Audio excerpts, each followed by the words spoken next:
दोस्तों, आज के इस वीडियो में सॉल्यूशन का कॉलिगेटिव प्रॉपर्टीज का आखिरी पार्ट्स यानी ऑस्मोसिस एंड ऑस्मोटिक प्रेशर की चर्चा हम लोग कर रहे हैं, जिसमें ऑस्मोसिस की चर्चा इसके पूर्व वाले वीडियो में किया था।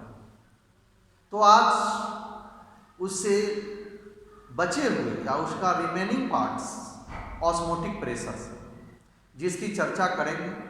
यदि आप इससे पहले वाला वीडियो को नहीं देखे हैं तो उसे अवश्य देखें ताकि आपको समझने में आसानी हो। दोस्तों, आइए आज हम लोग देखें ऑस्मोटिक प्रेशर यानी प्रसरण दाब। प्रसरण दाब किसको कहते हैं, कैसे उत्पन्न होती है और ये ऑस्मोसिस क्रिया को कैसे रोक देती है, इसी पर आज हम चर्चा करेंगे। आइए दोस्तों देखें ऑस्मोटिक प्रेशर यानी प्रसरण दाब। इसे पाई द्वारा डिनोट किया जाता है। अर्धपारागम झिल्ली यानी एसपीएम द्वारा सॉल्वेंट का सॉल्यूशन की ओर ऑस्मोसिस से उत्पन्न हाइड्रोस्टैटिक प्रेशर घोल का ऑस्मोटिक प्रेशर कहलाता है। That is the equilibrium hydrostatic pressure on the solution due to osmosis of the pure solvent into its is known as osmotic pressure. दोस्तों, ओबेल और नोबलेट साहब ने इसे परिभाषा को परिभाषित करने के लिए एक एक्सपेरिमेंट, एक प्रयोग की जो निम्न प्रकार है। आइए इस प्रयोग को देखें। एक जार ये है और दूसरा जार ये है। इस जार में एक थिस्क टिप उल्टी हुई लगी हुई है, जिसके निचले सिरे पर एसपीएम यानी सेमी परमिएबल मेम्ब्रेन बंधा हुआ है। इस सेमी परमिएबल मेम्ब्रेन के ऊपर थिस्क टिप में शुगर सॉल्यूशन यानी चीनी का जलीय घोल भरा हुआ है और इस जार में यहां तक पानी भरी हुई है, शुद्ध वाटर भरा हुआ है। यह शुद्ध वाटर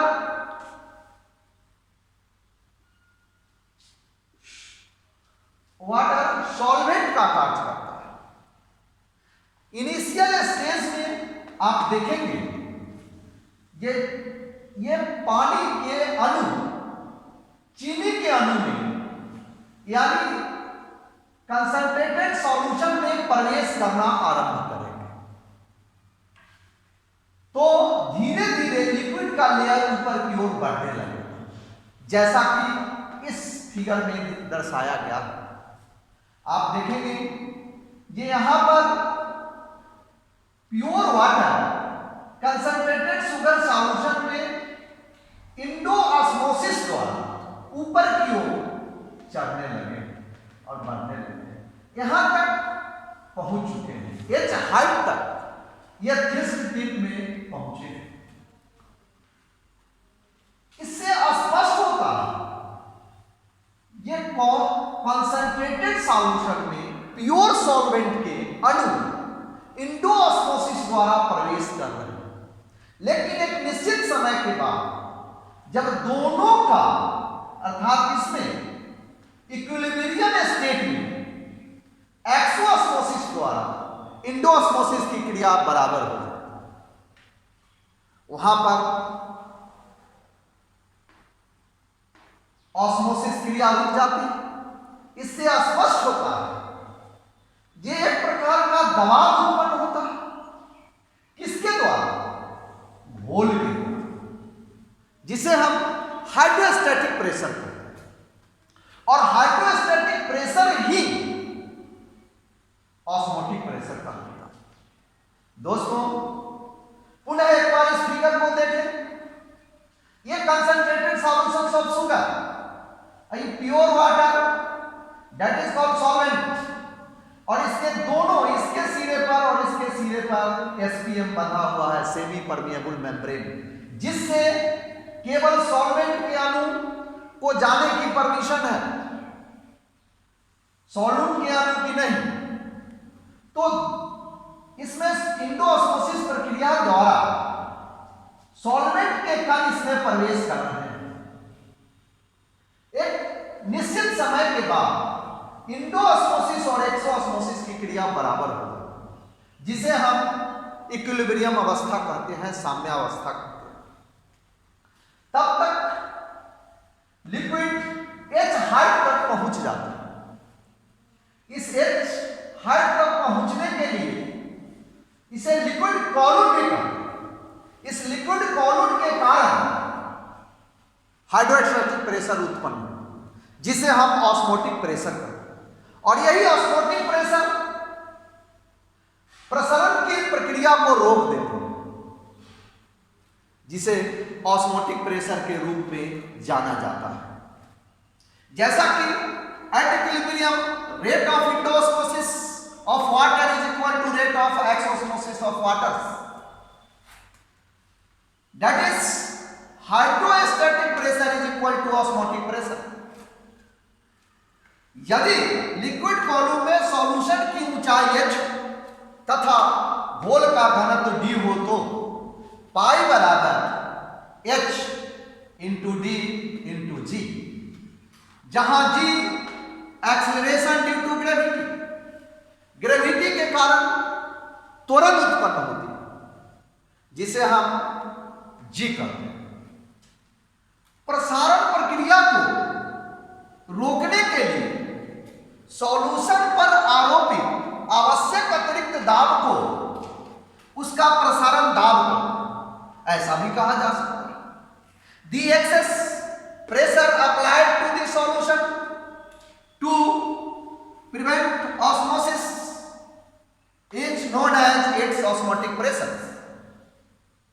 दोस्तों, इसको इस प्रकार भी कहा जा सकता है, घोल पर आरोपित न्यूनतम बाह्य दबाव प्रसारण दबाव होता है, जिसके कारण vapour pressure of solution is equal to vapour pressure of solvent. और किसी डाइल्यूट सॉल्यूशन का ऑस्मोटिक प्रेशर ताप तथा concentration of solution, temperature and concentration of solution पर निर्भर करता है, जिन्हें लॉ ऑफ ऑस्मोटिक प्रेशर कहा जाता है, जिसकी व्याख्या करने के लिए, जिसको समझाने के लिए WFP पेपर 1877 में डाइल्यूट सॉल्यूशन के ऑस्मोटिक प्रेशर का एक्सपेरिमेंटल यानी प्रायोगिक निष्कर्षों के आधार पर डच केमिस्ट जे वॉन हॉफ 1887 में लॉ ऑफ ऑस्मोटिक प्रेशर को प्रस्तुत किए, जिसकी चर्चा हम लोग करेंगे लॉ ऑफ ऑस्मोटिक प्रेशर। आइए हम देखें लॉ ऑफ ऑस्मोटिक प्रेशर।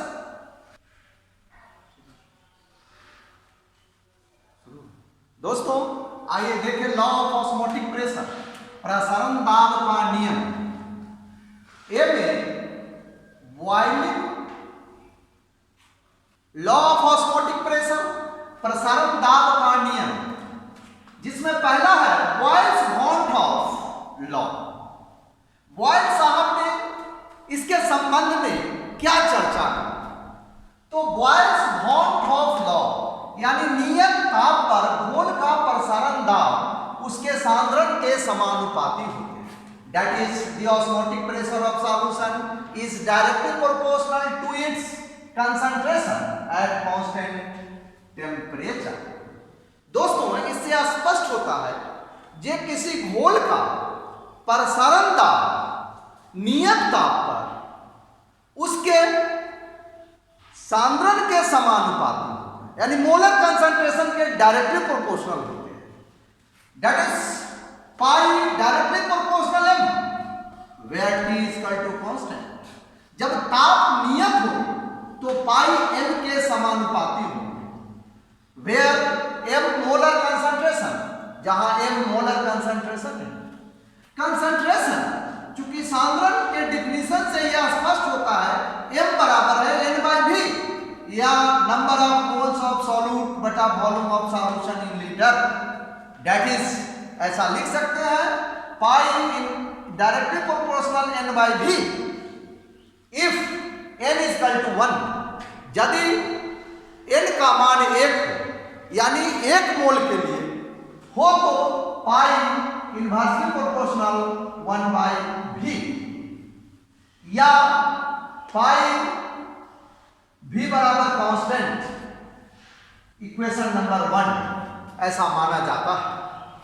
दूसरा लॉ है Charles von-top law.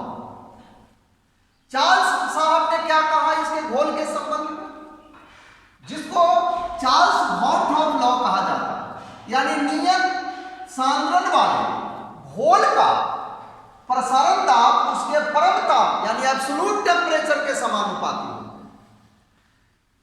To a solution of definite concentration, the osmotic pressure is directly proportional to its absolute temperature। कहा जे यदि सांद्रण नियत हो तो उसके ऑस्मोटिक प्रेशर यानी प्रसारण दाब घोल के एब्सोल्यूट ताप के परम ताप के समानुपाती होंगे। That is pi directly proportional T, where T is absolute temperature, और ऐसा लिख सकते हैं pi by T is equal to constant, equation number 2। Von-top equation for dilute solution, von-top का समीकरण तनु घोल के लिए क्या होगा? That is combination product of Charles Won-Topf and Boyle-Won-Topf equation, यानी Boyle-Won-Topf equation तथा Charles Won-Topf equation को संयुक्त रूप से Won-Topf equation for dilute solution कहा जाता है। यानी किसी तनु घोल के पाई टी और m अर्थात किसी डाइल्यूट सॉल्यूशन के ऑस्मोटिक प्रेशर, टेम्परेचर तथा मोलर कंसंट्रेशन में संबंध व्यक्त करने वाले समीकरण को वॉन-टॉप इक्वेशन कहा जाता है। That is combinations of Charles Van't Hoff and Boyle Van't Hoff equation, यानी equation 1 and 2। That is pi directly proportional m and pi directly proportional t। That is ऐसा लिख सकते हैं pi directly proportional n by v, चूंकि m बराबर n by v होता है, and pi directly proportional t, that is pi direct proportional to n by t by v, और पाई बराबर समानुपाती के चिन्ह को हटाने के लिए किसी कांस्टेंट राशि का प्रयोग करते हैं, तो पाई बराबर r into n t by v, where r is proportional constant, that is known as solution constant। for ideal gas या ideal solution के लिए r का मान यूनिवर्सल गैस कांस्टेंट के बराबर होता है। ऐसा लिखा जा सकता है ये पाई भी बराबर nRT, that is known as von-top equation. इससे स्पष्ट होता है, इस समीकरण से स्पष्ट होता है जो osmotic pressure as a colligative properties, osmotic pressure यानी प्रसारण दाब भी एक अनुसंख्यात्मक गुण है, क्योंकि इस समीकरण से यह स्पष्ट होता है pi directly proportional n, that is osmotic pressure घोल का कॉलिगेटिव प्रॉपर्टीज है, यानी इनके मोलों की संख्या अणुओं की संख्या पर निर्भर करता है, न कि इनके नेचर पर।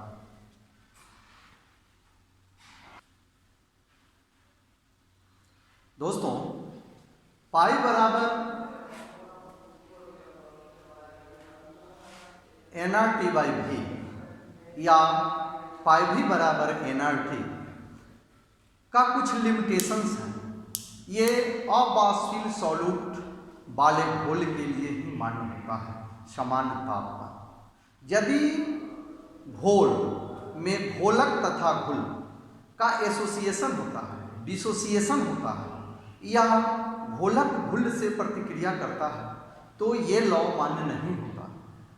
तीसरा लिमिटेशन होता है इसका, यदि वोलाटाइल सॉल्यूट और सॉल्वेंट दोनों हो, उस परिस्थिति में भी ये मान्य नहीं होता है, क्योंकि इसका मान एबनॉर्मल हो जाता है। दोस्तों, आइए हम देखें इस कॉलिगेटिव प्रॉपर्टीज से determination of molecular mass of solute, solute के मॉलिक्यूलर मास का निर्धारण कैसे करते हैं। तो determination of molecular mass of solute from osmotic pressure, osmotic pressure से या ऑस्मोटिक प्रेशर के फार्मूला से, समीकरण से हम सॉल्यूट के अनुद्रव्यमान का या मोलर मास का निर्धारण कैसे करें। मान लिया कि नॉन वोलाटाइल्स अबास्ट्रीट तथा नॉन इलेक्ट्रोलाइट्स सॉल्यूट जिनका मॉलिक्यूलर मास m सॉल्यूट का W ग्राम ही लीटर घोल में उपस्थित हो तो N बराबर W/m solute from mouth of equation PV पाई भी बराबर है WM सॉल्यूट इंटू RT। अब हम इसको इधर ले आएंगे, तो M सॉल्यूट बराबर WRT/PV। इस फार्मूला से हम स्पष्ट रूप से सॉल्यूट के अनुद्रव्यमान का निर्धारण कर सकते हैं, और इसी का हमको डिटर्मिनेशन करना था। इसीलिए ये कॉलिगेटिव प्रॉपर्टीज के रूप में जाने जाते हैं। यदि n मोल सॉल्यूट वाले घोल एक, यानी दो घोल है, घोल फर्स्ट और घोल सेकेंड, हम दो घोल लिए और दोनों घोल का मिश्रण, और दोनों घोल के मिश्रण के ऑस्मोटिक प्रेशर का डिटर्मिनेशन यदि करना है तो कैसे करें। तो उसके लिए है ये, यदि n मोल सॉल्यूट वाले घोल 1 का V लीटर तथा n2 मोल सॉल्यूट वाले घोल 2 का V2 लीटर मिला दिया जाए तो मिश्रण का ऑस्मोटिक प्रेशर, मिश्रण का प्रसारण दाब यानी पाई बराबर होगा प्रथम घोल के लिए ऑस्मोटिक प्रेशर पाई1 तथा दूसरे घोल के लिए पाई2। तो पाई बराबर पाई1 जोड़ पाई2, दैट इज N1RT बटा V1 जोड़ V2 प्लस N2RT बटा V1 जोड़ V2।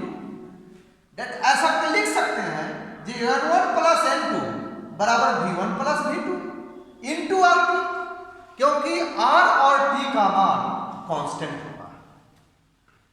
यदि तनु घोल के लिए अन्य कॉलिगेटिव प्रॉपर्टीज के समान ऑस्मोटिक प्रेशर में ऑस्मोसिस की चर्चा हो, तो ऑस्मोसिस में भी इंथैल्पी में वृद्धि होती है, क्योंकि यह एक स्पॉन्टेनियस प्रोसेस है।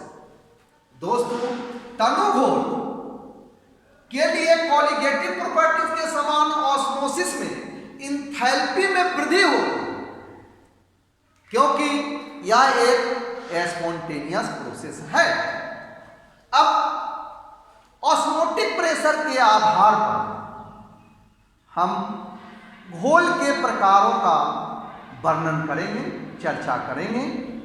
आइए, ऑस्मोटिक प्रेशर के आधार पर घोल कितने प्रकार के होते हैं, तो मुख्यतः 3 प्रकार के होते हैं। अब इसको जानने से पूर्व एक टर्म आता है रेफरेंस सॉल्यूशन। ये रेफरेंस सॉल्यूशन के रिस्पेक्ट में ही हम तीनों घोलों की चर्चा करेंगे। तो आइए जाने रेफरेंस सॉल्यूशन क्या है। What is reference solution?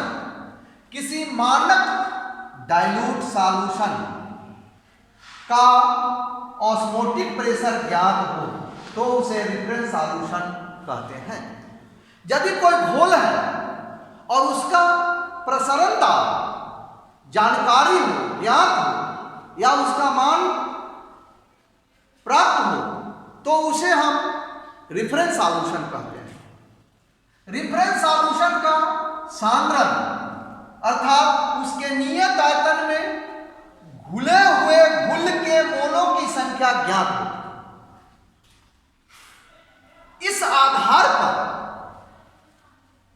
हम सॉल्यूशन के प्रकार की चर्चा करेंगे, जिसमें पहला आता है आइसोटोनिक सॉल्यूशन। आइसोटोनिक सॉल्यूशन क्या कहते हैं? नियत ताप पर वैसे घोल जिनके ऑस्मोटिक प्रेशर रेफरेंस सॉल्यूशन के ऑस्मोटिक प्रेशर के बराबर होते हैं, जैसे सॉल्यूशन, रेफरेंस सॉल्यूशन और अननोन सॉल्यूशन। रेफरेंस सॉल्यूशन के ऑस्मोटिक प्रेशर को पाई आर लिखा जाता है, अननोन सॉल्यूशन के ऑस्मोटिक प्रेशर को पाई आई लिखा जाता है, जबकि सॉल्यूशन के ऑस्मोटिक प्रेशर को ओपी यानी पाई लिखते हैं। तो हम ऐसा कह सकते हैं कि if pi R is equal to pi I then unknown solution is isotonic solution. यदि किसी घोल के ऑस्मोटिक प्रेशर उसके रेफरेंस सॉल्यूशन प्रेशर के समान होती है तो ऐसे घोल को हम आइसोटोनिक सॉल्यूशन। उस परिस्थिति में घोल का प्रवाह किसी दिशा में नहीं होती, यानी ऑस्मोसिस क्रिया रुक जाती है। जैसे दो घोल लिए, एक रेफरेंस सॉल्यूशन, दूसरा अननोन सॉल्यूशन, और दोनों सॉल्यूशन के बीच हम एसपीएम का पार्टीशन लगा देते हैं। उस परिस्थिति में भी दोनों तरफ घोलों का आदान प्रदान नहीं होता, यानी सॉल्वेंट के कण दोनों ओर आ जा नहीं सकते हैं, क्योंकि दोनों ओर ऑस्मोटिक प्रेशर समान है। तो इस परिस्थिति में इसको यूं कहा जाए जो ऑस्मोसिस क्रिया रुक जाती है। तो आइसोटोनिक सॉल्यूशन में ऑस्मोसिस क्रिया रुक जाती है, ऐसे घोल को ही आइसोटोनिक सॉल्यूशन कहते हैं। दोस्तों आइए देखें इसका एक एग्जाम्पल्स। दो नन इलेक्ट्रोलाइट्स ए और बी के आइसोटोनिक सॉल्यूशन की मोलर कंसंट्रेशन क्रमशः Na/Va तथा Nb/Vb है, जहां N नंबर ऑफ मोल तथा V volume of solution in litre, that is Na/Va बराबर Nb/Vb। We know that N बराबर given transfer the molecular mass, that is Na बराबर WA/Ma and Nb बराबर WB/Mb। अर्थात isotonic solution में WA/Ma into Va बराबर है WB/Mb into Vb। According to van't Hoff equation, van't Hoff के समीकरण से पाई ए बराबर पाई बी, चूंकि दोनों के ऑस्मोटिक प्रेशर रेफरेंस सॉल्यूशन के और अननोन सॉल्यूशन के ऑस्मोटिक प्रेशर बराबर होते हैं, इसीलिए Na इंटू RT/Va बराबर Nb इंटू RT/Vb, और इसको ऐसा लिखा जा सकता है WA/Ma इंटू RT/Va या WB/Mb into RT/Vb। We know that definitions of density, घनत्व की परिभाषा से यह स्पष्ट होती है W/D बराबर D। इसीलिए Da/Ma is equal to Db/Mb। दोस्तों ऐसा कह सकते हैं कि दो आइसोटोनिक सॉल्यूशन समान आणविक होते हैं, अर्थात Na और Nb का मान बराबर होता है। जैसा कि लिखा गया है, दो आइसोटोनिक सॉल्यूशन यूनिमोलर यानी समान आणविक होते हैं, अर्थात Na is equal to Nb। जैसे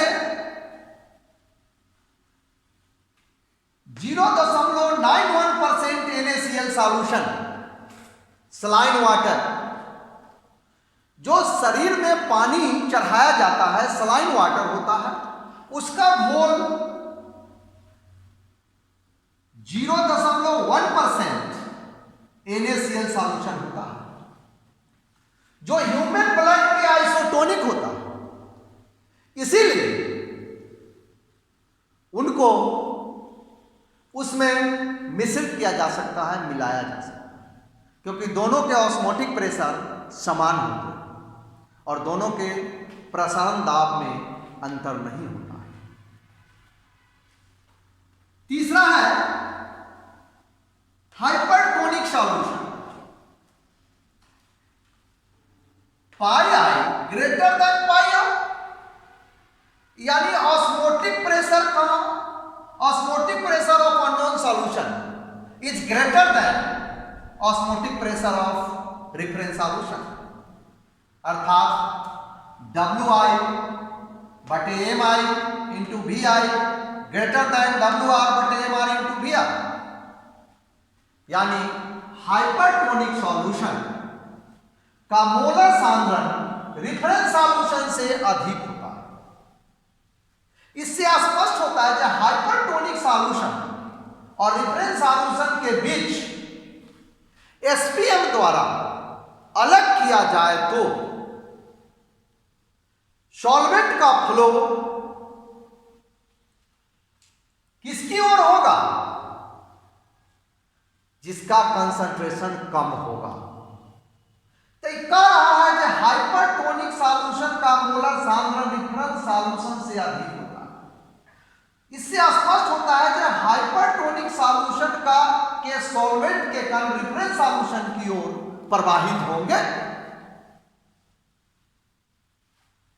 तीसरा है hypotonic solution, pi I greater than pi R, अर्थात WI बटे MI into VI greater than WR बटे MR इंटू VR। इससे स्पष्ट होता है कि हाइपोटोनिक सॉल्यूशन का मोलर सांद्रण रेफरेंस सॉल्यूशन से कम होता है, यानी हाइपोटोनिक सॉल्यूशन और रेफरेंस सॉल्यूशन को SPM द्वारा पृथक किया जाए तो रेफरेंस सॉल्यूशन के सॉल्वेंट के कण हाइपोटोनिक सॉल्यूशन की ओर प्रवाहित होने लगे, और तब तक होंगे जब तक कि दोनों तरफ सांद्रता बराबर न हो जाए। तो ऑस्मोटिक प्रेशर के आधार पर घोल 3 प्रकार के होते हैं: आइसोटोनिक सॉल्यूशन, हाइपरटोनिक सॉल्यूशन और हाइपोटोनिक सॉल्यूशन। दोस्तों, ये जानकारी मेरे पास थी जो मैंने आपके साथ शेयर किया हूं। आपसे अनुरोध है कि संपूर्ण वीडियो को बगुले की भांति सरसरी निगाह से ईगल की तरह लक्षित होकर अवश्य देखें। इससे आपको अद्वितीय लाभ मिलेगा और आपका कंसेप्ट स्पष्ट हो जाएगा। इससे मुझे भी खुशी होगी, क्योंकि मेरे द्वारा कुछ दिया गया जिसको आपने सहजतापूर्वक ग्रहण किया। और इसके लिए मेरी हौसला को बढ़ाने के लिए मेरे चैनल को सब्सक्राइब करें, बेल आइकन बटन को क्लिक करें तथा अपने दोस्तों के बीच शेयर करें, ताकि आपके और मेरे बीच विचारों का आदान प्रदान होता रहे।